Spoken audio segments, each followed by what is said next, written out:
You're now listening to the 11:30 podcast. Enjoy the show.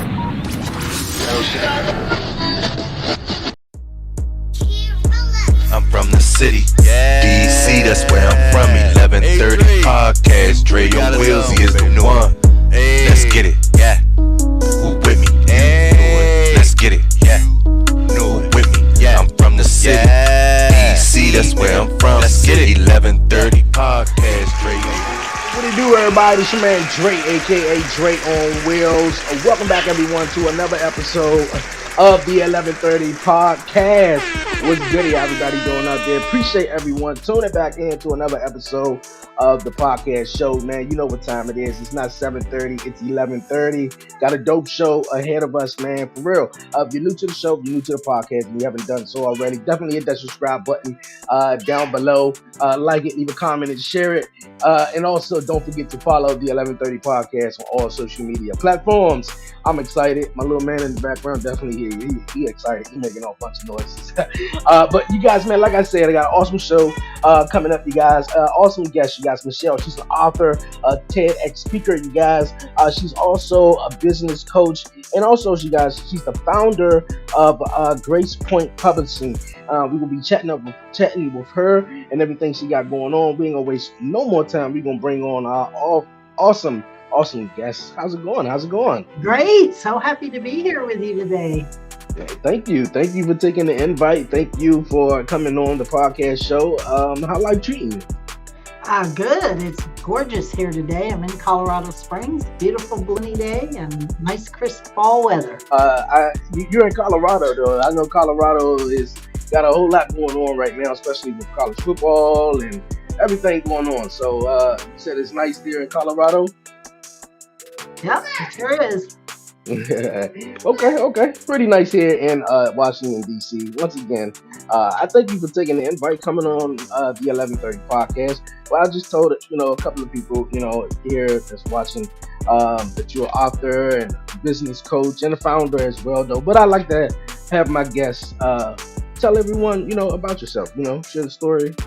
Okay, well, I own Grace Point Publishing, a book publishing company. I help people who have a message or something they want to say get their books written. I offer writing workshops, retreats, personal coaching, book coaching, all kinds of things to actually get the book done. And then either teach you how to publish or republish for you, depending upon how you're going to use the book, maybe to leverage your business or to get more leads or whatever it is you want to do, showcase yourself as the expert in your field. I've been doing this about 25 years, so long before Amazon. I've been doing this a long time, but Amazon certainly opened it up for everybody. Low barrier to entry now. Okay, cool. How did all this unstoppable journey for you begin, though? Because I know you're on a really great path, though. But how did this unstoppable journey begin? Yeah, I started my own journey here. I've been an entrepreneur my whole life, but I wrote my first book about 25 years ago and self-published it. Back then it was called Vanity Press. And I've been helping other people publish their books ever since. Okay, cool. And you say you started 25 years ago. What sort of led to all of this? What sort of led to you becoming an author? Did you always want to be an author? Did you always want to be a speaker? I was doing marketing consulting, and so I wrote a book about marketing to help my clients and also to leverage my own expertise and help me be seen as a better expert. Excuse me. And so just back then, I used the book exactly how I teach people to use a book now to help set themselves up as an expert. Okay, cool. Setting people up as an expert and getting them ready for life, So I think that is a great thing to do. You're very big on passion, though, right? Yeah, I Very am. big on passion. You talk about that? Passion and purpose. You've got to really have some sort of purpose and grounded as to why you're here, how you're going to help people, how you're going to serve people. I believe we're all here to really help others. as part of our mission in life. And so once you're grounded to that, then you can be passionate about anything. You can be passionate about your work, you can be passionate about your family, your message, a hobby. Passion is a choice. And once you tap into sort of your own purpose and then you become passionate, then maybe that's something you want to write about, something you want to share, something you want to monetize, just depending if you're an entrepreneur on the side hustle, what it is that you want to do. So I think purpose and passion are both very important to getting your book written and also helping you spread your message, whatever that might be.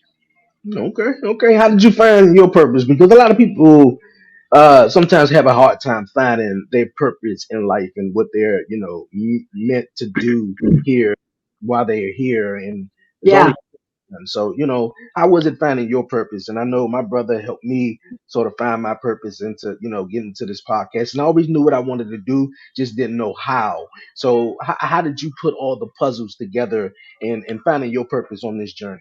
Yeah, so that's interesting that your brother helped you. I would venture to say that you're here to connect people and help inspire people.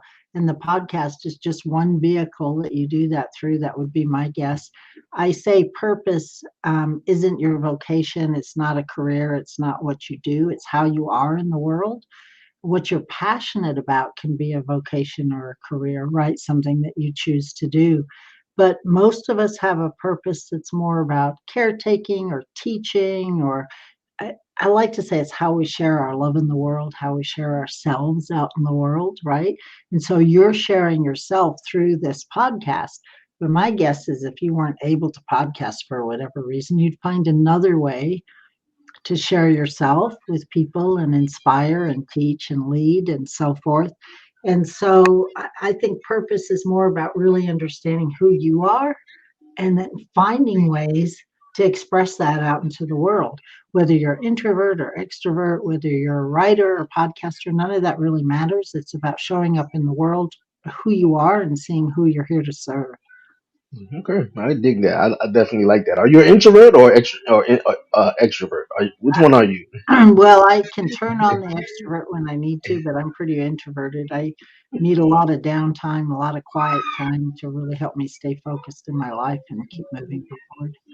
Okay, okay, that's awesome. That's awesome. Someday, look at downtime. I think is tremendously awesome. You need to, sometime exhale, sort of get away from everything that's going on. You got a Right? busy life, and maybe you got kids, and just so much, work. You just want to just breathe and just have a moment to yourself. So, Yeah. that's definitely not bad though. You've been a speaker and a TEDx speaker. I think that is very awesome though. What was it? When was it, or what was it that sparked your love into wanting to speak in front of the people? Because I know me growing up, I was definitely shy. I know a lot of people wouldn't put that together. Me doing the podcast though, but how did that become about? Yeah. So this is quite a while ago now. It's, I don't know, 8 or 9 years ago or something. It's a while ago. Um, I don't think I've always kind of wanted to share my message. That's really at the bottom of everything that I talk about, is helping other people also share their message. And I don't consider myself a polished speaker, but learning some speaking skills has been part of my journey. And I much prefer podcasting because it's a conversation, right? But when TEDx came to Colorado Springs, I was on the first TEDx here. And basically, I just applied and was accepted, and then, went into freak out mode like, wow, what am I going to do? How am I going to do this? Because I wasn't an accomplished speaker. And um, it was pretty quick from the time I was accepted, and got got on TEDx and did it. And again, it helped me think about what I wanted to say. It helped me clarify my message a little bit. It made me an expert, in the field a little bit, and helped elevate my own foundational piece and what I'm doing to promote myself, my business, and my message. So it was definitely a fun experience. It's been a while now. Okay, okay. Was you nervous? Oh yeah, very, very, very, very nervous. Still nervous talking in front of people, but I was very nervous with TEDx. It took everything I had to push myself through that.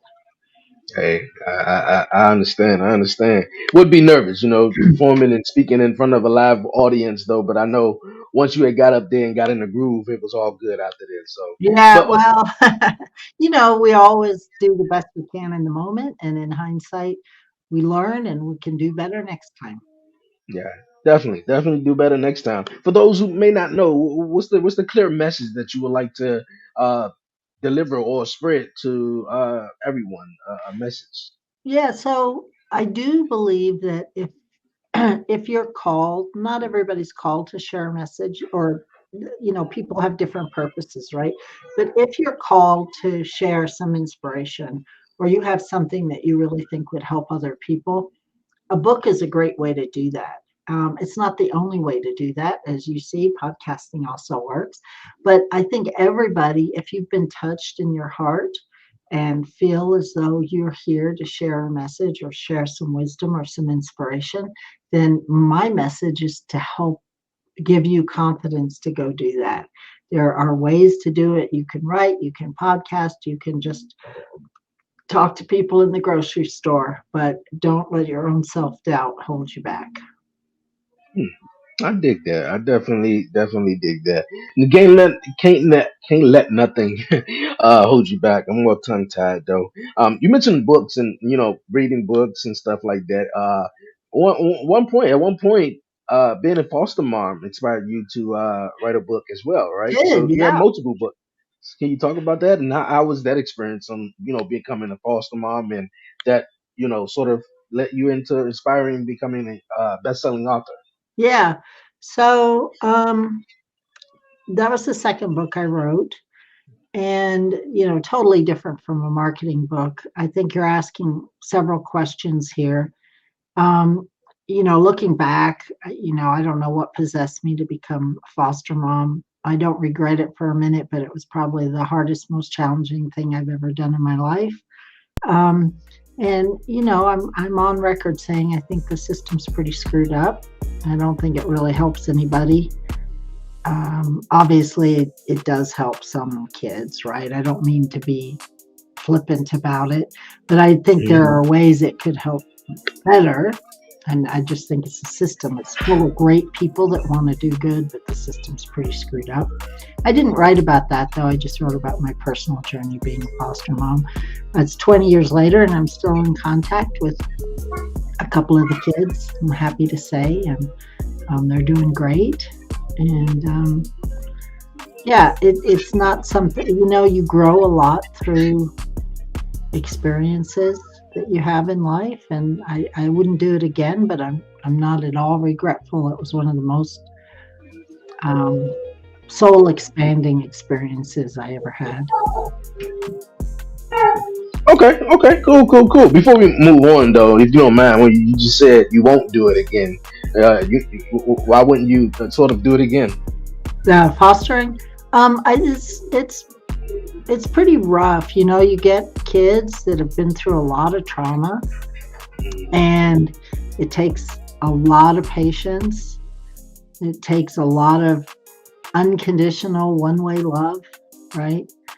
And a lot of understanding, and a lot of running around to medical appointments and caseworkers, and fighting the system and being in the system. And it's a lot of time and energy. And for me, um, it was a great pivotal time in my life. And it's like climbing Mount Everest or whatever else personal thing you go through. I just don't need to Mhm. do it again. But Okay. behind the scenes, I'm an advocate for kids who are trapped in the system. I just, and I do some personal things around it. But I can't step up and be a foster mom again. It was tough, and it was tough emotionally to watch these kids go through stuff.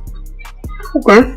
Okay. I sort of gravitate towards that answer or the question, because before I had a son, and he's one right now. He's in the background, probably making noise if you haven't heard him already. I'm in a wheelchair, I have a disability, so it was sort of back and forth thing with me. Can I have kids? If I could have kids, I don't know. And adoption was a thought, trying to adopt, a kid and having that conversation with my fiance and everything. And I think one thing that did break was brought up that I guess she didn't want to do it was because maybe, and I want to ask you, did you ever deal with any of the kids wanting to actually meet their actual parents? So, all right, this is a real interesting question here. Um, in the foster system, at least when I was doing it in my state, because it's different state by state, the kids, unless there was extraordinary circumstances, all had mandated time with their birth families. So I was running kids, even if they were traumatized, even if they'd been beaten, whatever, to have mandatory visits with their birth family. So in the foster system, at least back then, you always had mandatory visits. I did adopt a little girl, and I chose to have an open adoption, and she knows her birth family pretty well. And we did visits every month for 20 years, or 18 until she was 18, then she got to choose. Okay, So okay, I yeah, think. so she knows her birth family. I think um, from my point of view, knowledge is power, Mhm. and wondering, if you're in the dark or you wonder, you make up stories, and the stories you make up are always worse or untrue. And so knowledge is power. So I always wanted her to know her birth family. That's good. Really good. I commend you on that. I thank you for also sharing that story. Michelle, it was really, really awesome having you on, from being an author, being a TEDx speaker, a business owner, founder, and also a foster mom. You also had a role in a Netflix movie, right? I did. So yeah, I can't believe you found that. Yeah. How was that experience being in So a Netflix? yeah, so how fun was that? So Yes. I actually went with my daughter to audition for being an extra. She was an actor at the time, and she did not get chosen, but I did. And Oh, so wow. I drove, like 40 minutes every day, and I was in a movie with Robert Redford and some other big names, and I would drive down and be the cafe owner, and I would serve food to these big time actors, and did not have a speaking role, but I was serving food and being a waitress and being the cafe owner. Pretty cool. And I was, pretty excited about it. And then the movie came out. Our Souls at Night. The movie came out, and my whole family's gathered around. We're watching the movie, right? And I'd been down there for days and days and days taping. And I am the opening scene in the movie, and you can't see me, but you can see my hand flipping the cafe open to close sign, and that's it. They cut everything else out. You can't even see my face, but it was such a cool experience, and it's kind of a fun story that I'm the opening scene in the movie. That got to be really awesome, really really Yeah, awesome stuff. it was fun. But you said you were picked and not your daughter though. How was that conversation about when your daughter wasn't picked, but they picked you as an extra? Yeah, so it was fine. We talked about it. I wasn't even really going to apply, and then I was in line with her because she was young at the time, maybe 10 or something. I don't Okay, remember okay. exactly. And it was fine. They just didn't want her. They didn't pick her. I don't know why, but they needed someone my age, and so that worked. I've always taught her not take that kind of stuff personally because you never know what's in other people's heads. Yeah, yeah, you're right. Did she take it personally, even No, at that young age? nah. She was just excited for you, right? Well, I don't think she was even that. She's like, "Oh, well, I didn't get it. I'm getting on with my life. Let me go play." Yeah. Okay, okay, okay. Well, being in that role in that show in that movie on Netflix and being through that process of taping and filming and then coming to realize you're only in a sort of short scene though, and I discussed that with a couple of people, and I gotta give your opinion or yeah your thoughts on that. That I'm just in, like I'm in like for a second, right? I'm in for a Yeah. second. It was cool. It was fun. I learned a lot. I learned Okay. a lot about the back end stuff. I'm an entrepreneur. I was able to, um, figure out getting away from work at the time. And I think I had my husband drive my daughter to school. I don't even remember. Maybe it was in the summer. She wasn't in school at the time, but we worked it out and it was a lot of fun. And it was just a couple of weeks out of my life. Yeah. Okay. Okay. That sounds awesome. Really, really awesome. What keeps you going though? What motivates you? What inspires you? Well, every day is a little different. I basically get up, say I'm going to go to work, see what shows up today, who I can serve, what I can do, how I can help. Um, some days that nose to the grindstone, getting stuff done. Other days are doing fun stuff like this, having a podcast with you, right? So what keeps me going is really just knowing that I will inspire some people or help some people or help them get words on paper or publish books or give some wisdom from my years, or maybe not, but I just get up and do it every day and trust that I'm being led to the people that need me. Okay. All right. Awesome. Awesome. Awesome.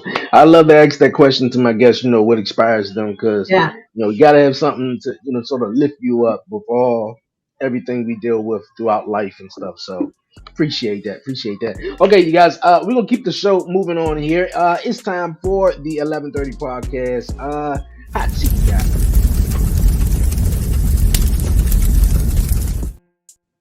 All right, all right. It's time for the hot seat, Michelle. I got 5 questions for you, and we're gonna roll with it. You ready? I'm ready. Okay, okay, all right. If you can audition for any other movie or big time movie that you always dreamed of, or you can share the big screen with, who would it be? Ah, well, what a great question. I probably want to get on a movie with someone like the Coen brothers. So I'm talking directors instead, because they're so freaking creative and out of the box that it's less about who's in the movie. I want to see their creative brain going and what's going on there. But Meryl Streep is probably the one everybody can learn from.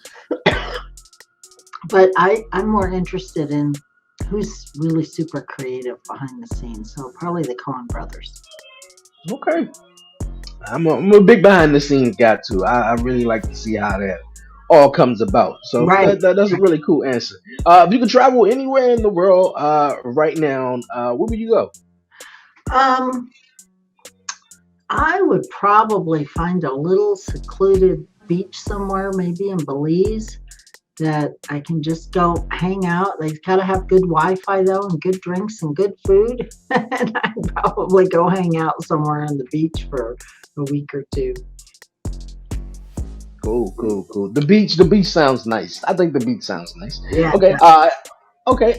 If you were the first female woman president of the United States, what would the first bill or law you would pass or do? Wow. Um, I don't know that I'm smart enough for that question, but what I would like to see reform around is a lot less judgment and a lot more equality. So, obviously, I have a big heart for kids that are being mistreated. As you and I are talking, there's war breaking out. Um, war in Israel breaking out. Obviously, war in Ukraine. Africa's a mess. Parts of the U.S. are a mess, right? Everywhere, and it just feels like somehow we've lost our humanity and our compassion. And I have no idea how, as president, you can fix that, because there's a lot of people smarter than me that have tried to do it. But I probably would start with the kids. If you can get kids educated and fed, and they feel safe and they're able to go be who they can be, I think our future generations will help fix a lot of the world's problems. You're right. Definitely right. I can agree with that. I can definitely agree with that. What is your favorite movie? I like escapism stuff, so I like the Marvel movies. I Okay. do. I'm probably supposed to say something like the Queen Elizabeth series No. or Queen's Gambit or something. But I actually really like just Marvel. I read a lot of nonfiction and I'm kind of in the business world all the time. So it's kind of fun to escape with Spider-Man or the Avengers. Okay, okay. If you could write, okay, last question. If you could write any book that you sort of always wanted to do, sort of out maybe outside of your genre or such, what would it be? Well, I don't know that I can write outside my genre. I'm writing a book right now on purpose in your book and how to bring your message and your purpose into your book. But what other genre would I write about? I don't know. I think I would just stay in nonfiction. I don't think I'd go to fiction. Okay, okay. And it's not bad. That's not bad with that. Okay. I appreciate you once again, Michelle, for coming through here on the 11:30 podcast show. But before you go, you have any questions, any shout outs, anything you'd like to say? Um, Appreciate everybody listening and watching. I'm looking forward to hearing any feedback from anybody, and it's good to be here. Okay. Thank you so much. All the links will be down below. Everyone who's tuning in, so you can definitely get a copy of her latest books, and definitely check out all of her social media platforms, and definitely visit her website. This was really awesome conversation. I thank you for coming on the 11:30 podcast show. Look forward to having you on in the near future. Sorry about the hiccups in the beginning with the phone in the background, but thank you so much. Real You've been life, real life is parent, right? Hey, yes, it is. Yes, it is. This was really awesome. For everyone who's watching and listening, sit tight. We're going to take a quick break. We're going to come back and we're going to wrap up the show and more. Don't move. You're listening and you're watching to the 11:30 podcast. That's right, new merch. Yes, new merch is available now. Head over to bonfire.com/the 1130 podcast to place your order. I have t-shirts, tank tops, hoodies, hats, you name it. Everything you want from the 1130 podcast is right here in one place. So head over to bonfire.com/the 1130 podcast to pick you up some monumental gear ahead of the new season of the 1130 podcast. Go get you some now.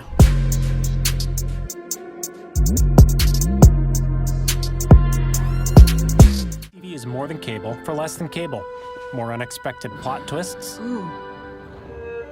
Less unexpected fees. More committing to new shows. Ooh. Less committing to an annual contract. More being held in suspense. Less being held on hold. More modern. More simple. More than cable for less than cable. Try YouTube TV for free. WTW Wrestle Talk Wednesday. That's right. Get with me, Brian B., as well as buzzing with Marlowe's very own Warren Marlowe, the American prodigy. And you see him, your man from the 1130 podcast, Dre on Wheels. That's right. We the commission talking that Wrestle Talk Wednesday nights, 5 p.m. live. Yeah, be there, subscribe, follow, like, share. Get at us.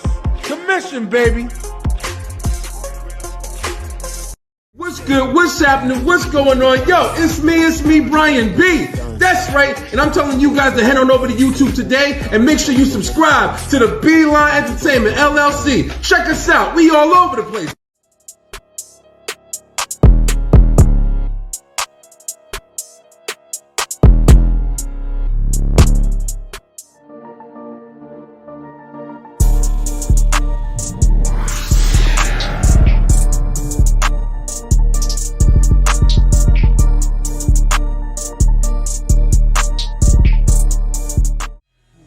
Yo, what up? This your boy Kendall Stones, AJ Coffee Weaston. This your boy DOE, Good Brother Bowl. And we are the Dirty Hills.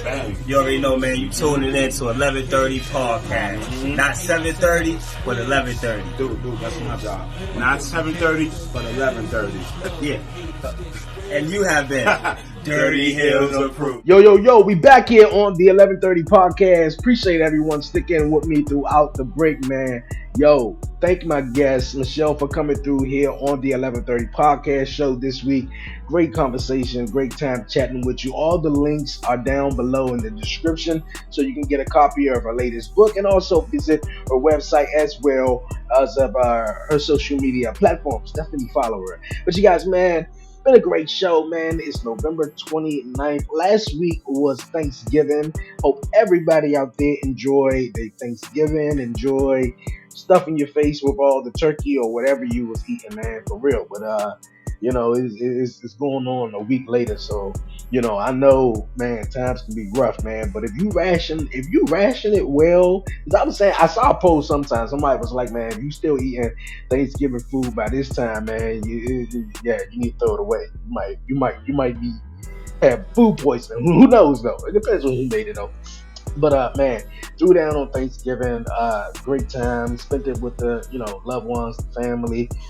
Fiance threw down. Obviously, man. My mom came over here, got some of that mac and cheese. man. She was like, "Oh yeah, okay. I see what you were talking about, Dre. Yeah, mac and cheese was good, man. Times was good, man. Real good. Not so good for the Commanders here in DC, man. Like I don't know, man. Ever since I was a little boy, man, and got into football, these whatever you want to call them, the Redskins, the Commanders, whatever, whatever you want to call them, man. They just never had it, man. They went to the wild card playoff one time, and I don't remember what year that was, but I was like, okay, maybe they could do something, but they always wind up losing, and they fired some coaches coming out of that Cowboys game on Thanksgiving, just getting their ass blown out. Like, man, oh man. But shout out to my Ravens though. We 9-3. We 9-3. We had a game this Sunday. I forgot who we played. Shit. And I know we had played last Thursday, not last Thursday, but the week before that on Prime though. So I'm loving it, man. I'm loving it. The holiday season is definitely cool, man. Especially being a dad now, and gotta do my Santa Claus thing now. So I think that is going to be very very interesting though. Other than that, man, great time, great time. Birthday is tomorrow, you guys, man. So I think everyone ahead of time for all the birthday wishes and all the birthday love, man. For real. Thank you guys. Commission Talk this week is live on Buzzing with Marlo, man. So we're going to be chatting all things wrestling and some other news in wrestling, man. So definitely make sure you tune in and subscribe to Buzzing with Marlo and my guy, Brian B with the Beeline Entertainment LLC. So Commission Talk live this week. Also, the 11:30 podcast, Talk Pro Wrestling, will be live, you guys, this Friday, 6:15 p.m. Eastern Standard Time, 5:15 p.m. Central, where I'll be giving my thoughts on everything that went down this past week in the world of pro wrestling, man. CM Punk making his return to Monday Night Raw for the first time in over 10 years. And, just go over that and dissect that. And, I'm not going to give my opinions here, but, man, uh, you know, I don't know, man. But tune in to Talk Pro Wrestling for that, you guys. Also, the latest on this whole Trick Mello storyline, man, is getting very, very interesting, you guys. So more news, more chatter this Friday on Talk Pro Wrestling, as well as Logan Paul is supposed to be on Friday looking for his next challenger for the United States Championship. So all that and more, you guys, for Talk Pro Wrestling. But you guys, man, before I head on out of here, you know what time it is, man. It's time for the WTF moment of the week, you guys. Yes, WTF moment of the week. And I sort of just going to go ahead and gradually work this into it because I was just talking about CM Punk. That I'm going to be talking about his Raw return after 10 years, man. I was just talking to Bay and I was like, yeah, man, like once we got together, man, he left WWE, and boy, oh boy, I just can't believe he back, man. You know, I couldn't believe he back. It's a little bit of me. Let's go ahead and dive into it. It's the WTF moment of the week.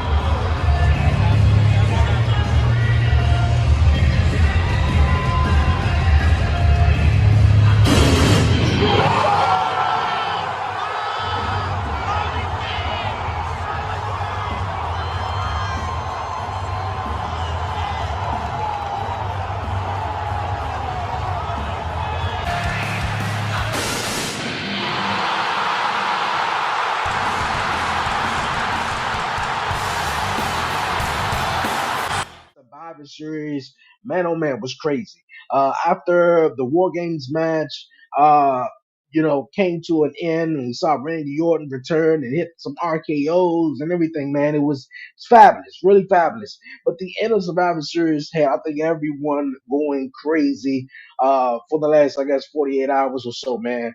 But or even more than that. But yeah, man, Triple H, man, hit the copyright. You know, everyone who watches WWE, you know when it's about to go off, and the press conference coming up next, and CM Punk music hit, man. I think that was WTF moment all the way, man, because how everything that happened to CM Punk, and the fact that he got fired on his wedding day and all this stuff, and go to AEW, trash WWE, and now he's back. It's a little bit in me feels the same way that I did, just a little bit, and I have no problem with it. Wrestling is wrestling, man. I like to see all these guys really, do their thing. It's just mind boggling to me, But Cody Rhodes, even though he didn't necessarily trash WWE, I know he sort of like did the whole he came out in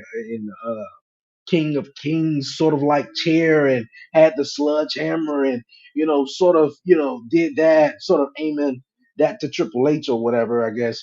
But Cody Rhodes, who was in AEW, who helped build that, fed all the way up, man, and boy, and to leave there to come back to WWE.